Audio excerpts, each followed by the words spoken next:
Direktorat Pendidikan Islam menyelenggarakan BIMTEK IRKAM. Pesertanya merupakan tim inti nasional dari 12 provinsi, mengikuti materi pembelajaran mengenai IRKAM secara online. BIMTEK selanjutnya akan dilakukan berjenjang, mulai dari nasional, provinsi, kabupaten kota, hingga madrasah. BIMTEK IRKAM atau Rencana Kerja Anggaran Madrasah Berbasis Elektronik bagi tim inti nasional telah dilaksanakan pada tanggal 5 hingga 9 Oktober 2020. Kegiatan ini merupakan bagian dari pelaksanaan program Realizing Education Promise, Madrasah Education Quality Reform, Direktorat Jenderal Pendidikan Islam, Kementerian Agama Republik Indonesia. Peserta merupakan fasilitator dilatih cara penggunaan aplikasi IRKAM. Ibu dan Bapak, kita berkomitmen bersama pada tahun 2021, Direktorat Jenderal Pendidikan Islam akan menerapkan, mengimplementasikan sistem aplikasi IRKAM, Rencana Kerja dan Anggaran Madrasah Berbasis Elektronik secara bertahap. Bahwa ini merupakan salah satu langkah mitigasi untuk memastikan kualitas belanja dari BOS madrasah yang digunakan untuk mutu pembelajaran siswa. Ruang lingkupnya tentu saja kajian analisisnya adalah efektivitas dan efisiensi. Efisiensi dari sisi penggunaan, efektivitas dalam sisi pencapaian tujuan.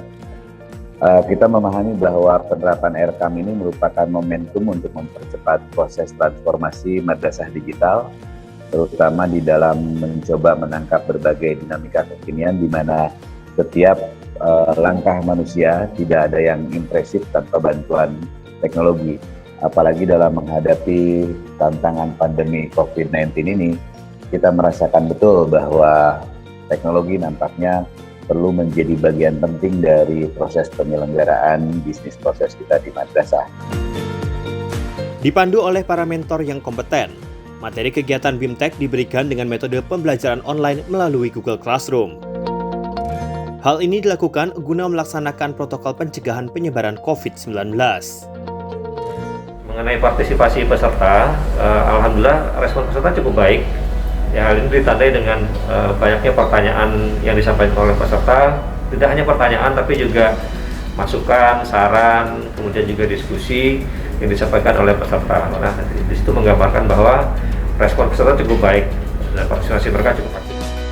10 topik materi BIMTEK diberikan pada para peserta yang sebelumnya telah mengikuti seleksi terbuka sebagai fasilitator.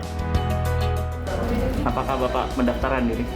Ya, saya mendaftarkan melalui seleksi terbuka. Sangat bagus ya, sangat tertarik dan cukup menantang karena kita tidak mau harus membiasakan menggunakan teknologi ini dalam kegiatan pembelajaran gitu. Nah, kita mulai dari diri kita bagaimana sih rasanya ikut seperti ini dan kita bisa bertukar posisi gitu ya, kita merasakan apa yang dirasakan oleh siswa. Nah, kenapa? Karena saya ini kan basicnya dari madrasah ya, jadi ingin tahu juga yang dirasakan siswa setiap harinya seperti apa ya, kira-kira seperti inilah yang sekarang saya rasakan. Sebagai akibat adanya COVID-19 ini memang tidak ada cara lain selain menggunakan cara pembelajaran jarak jauh dengan online. Ya, kami sebenarnya kurang ini ya, nggak seperti biasanya, tapi alhamdulillah bisa dilaksanakan dengan efektif dan efisien. Penerapan IRKAM diharapkan dapat mewujudkan tata kelola lembaga pendidikan madrasah yang transparan dan akuntabel, serta pada akhirnya dapat mempercepat proses peningkatan mutu pendidikan di madrasah. Tentu harapannya kegiatan BIMTEK ini bisa menjadikan program besar IRKAM ini bisa betul-betul berjalan dengan lancar sampai pada akhirnya madrasah sebagai pelaksana atau pengguna utama dari kegiatan ini, aplikasi ini bisa betul-betul memahami dan bisa memfungsikan aplikasi ini dengan baik. Kegiatan BIMTEK IRKAM diselenggarakan secara berjenjang mulai dari tingkat nasional, provinsi, kabupaten kota, dan madrasah hingga pertengahan bulan Desember 2020. Dari Bogor, Jawa Barat, Tim Liputan Madrasah Rifo. Assalamualaikum warahmatullahi wabarakatuh.